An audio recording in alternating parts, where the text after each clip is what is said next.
E aí, pessoal?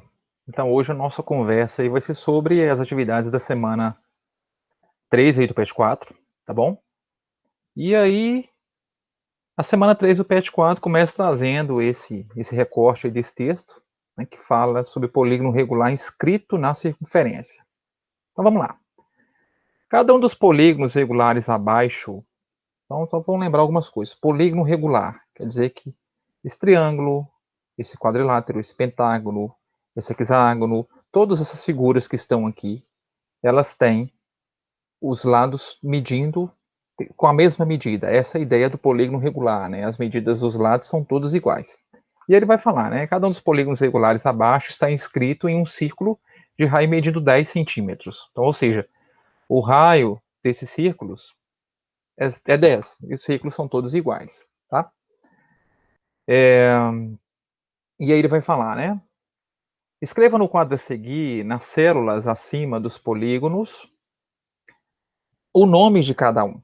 Então ele quer que você escreva qual que é o nome desse polígono que tem 3 lados, qual que é o nome desse polígono que tem 4 lados, do que tem 5 lados, do que tem 6 lados, do que tem 10 lados. Essa informação nós já temos aí, né? É só lá nas semanas anteriores que tem o nome desses polígonos, tá bom? Então é só você colocar aqui o nome dos polígonos, ok. E aí ele vai falar, considerando 3 como aproximação para o número π, calcule o perímetro da circunferência circunscrita e a área do círculo, registrando esses valores na última linha do quadro. Então aqui nessa última linha, ele vai querer que eu calcule qual que é o comprimento desse círculo circunscrito. É lógico que o comprimento de todos é igual, porque é o mesmo círculo. Ele quer saber qual que é a área desse círculo circunscrito. E aí ele vai... depois ele vai pedir para eu comparar, né, o apótema A e o número N de lados de cada polígono.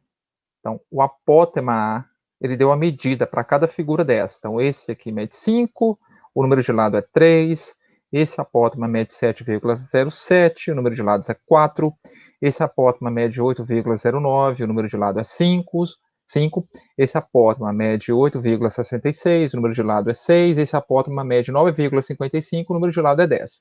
E aí ele vai falar o seguinte, compare o apótoma e o número de lados e observe o seguinte, quanto maior o número n de lados do polígono, mais a medida do apótoma se aproxima da medida do raio da circunferência circunscrita, enquanto a medida da área do polígono se aproxima da área do círculo circunscrito. Então, quer dizer, quanto maior for o número de lados de um polígono, né, que eu vou colocar assim, que está inscrito num círculo, tá? Mais a área desse polígono vai se aproximar da área desse círculo, tá bom? Então vamos lá. Aí eu vou dar a dica aqui do comprimento da circunferência circunscrita. Quando eu digo vou dar a dica, que aí eu só vou deixar mais ou menos indicado, você vai fazer os cálculos, tá bom? Então lembrando que o comprimento é um produto de 2 vezes π, é 2π vezes r, vezes o valor do raio. As informações todas foram dadas, tá? O valor do π que você tem que considerar foi dado, o valor do raio que você tem que considerar foi dado também. Ok, esse é o comprimento. A área, a gente também tem uma formulazinha, né? Que é π vezes r ao quadrado, que é a área do círculo.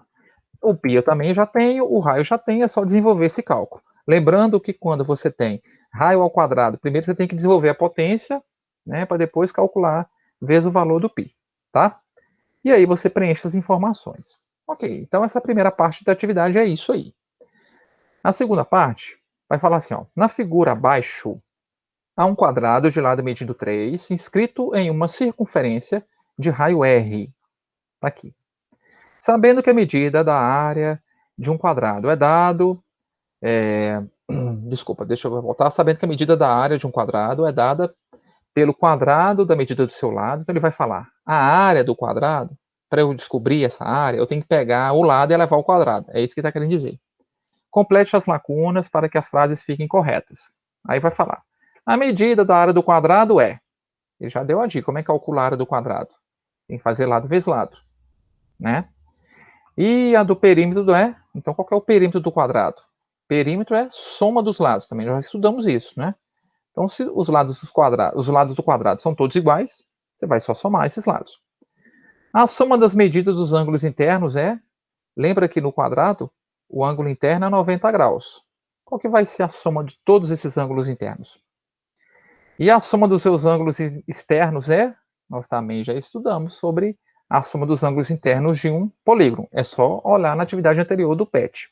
Aí, no PET 4 ainda, né? Lógico. Cada ângulo interno mede, esse ângulo interno aqui mede quantos graus? Você também tem essa informação aí. E cada ângulo externo mede. Para você descobrir o ângulo externo, é só você pensar no prolongamento de um lado desse, não é? E calcular aqui, ó, e descobrir qual é esse ângulo externo. Imagina você pega aí a sua régua e tal, prolonga um lado desse.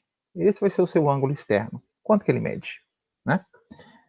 O polígono possui quantas diagonais? O que é diagonal? Vai ter que ligar os vértices opostos, é isso? Ó, também é tranquilo. Que são perpendiculares entre si. Então as diagonais formam 90 graus entre si. E as bissetrizes dos ângulos internos dividem ângulos que medem. Ele vai falar o seguinte: se a gente traçar a bissetriz, o que é bissetriz? É um segmento de reta que liga o centro, né, ao vértice, dividindo o ângulo interno ao meio. Eu sei a medida desse ângulo interno, ok? Aí eu sei que a bissetriz vai dividir esse ângulo interno ao meio. Então qual vai ser a medida desse ângulo interno? Ok? E aí vai falar, logo x é igual a quanto? Esse x é justamente, né, a metade do ângulo interno, porque esse raio aqui é bissetriz desse ângulo interno. Aí ele vai falar, o apótema A do polígono mede... Na questão do quadrado, é importante eu ter isso em mente, porque assim, ó, se eu traçar, né, o outro apótema, aqui parece que a figura está um pouquinho deslocada na questão de escala, mas se eu traçar aqui o outro apótema, eu percebo que o dobro da apótema é igual ao lado. Ou seja, se eu pegar apótema mais apótema, eu vou ter o valor do lado. E aí a apótema é a metade do lado. Ok? Então aí é só você colocar essa informação. E ele vai falar que a hipotenusa do triângulo retângulo isósceles de cor amarela. Triângulo isósceles de cor amarela é esse aqui, tá? Triângulo retângulo isósceles de cor amarela. Por que ele fala triângulo retângulo isósceles? Triângulo retângulo porque tem um ângulo de 90 graus, isósceles porque esse lado é igual a esse. A gente fala esse cateto é igual a esse. E esse cateto de lado que chamou aqui de R, que na verdade é o raio dessa circunferência circunscrita, esse cateto, ele é o maior lado desse triângulo retângulo. Esse maior lado é chamado de hipotenusa, tá? Ele vai falar, hipotenusa do triângulo retângulo, isósceles de cor amarela, formado pela metade do lado do quadrado, apótema e raio da circunferência circunscrita, possui hipotenusa medindo 3 raiz de 2 sobre 2, ou 3 meios raiz de 2. Então ele já me deu o valor dessa hipotenusa. Ok? Então, o raio do círculo circunscrito mede, aí já está aí, né? É só você ficar atento. Considere 3 como aproximação para o perímetro, para o π. Ele quer que eu calcule o perímetro e a área do círculo que circunscreve o quadrado, né? Então ele quer saber qual que é o perímetro e qual que é a área desse círculo. Como é que você vai fazer esse cálculo? O comprimento e a área eu já mostrei para vocês aqui. Fórmula. Qual que é o valor do raio? O raio desse aqui. É a medida da hipotenusa desse triângulo retângulo. Ele já me deu o valor do raio. É só você desenvolver os cálculos considerando o π como 3. Pronto, aí a atividade da terceira semana são essas duas. Tá bom? Qualquer dúvida, estou à disposição, é só me chamarem. Tá bom, pessoal? Um abraço, bom estudo para vocês.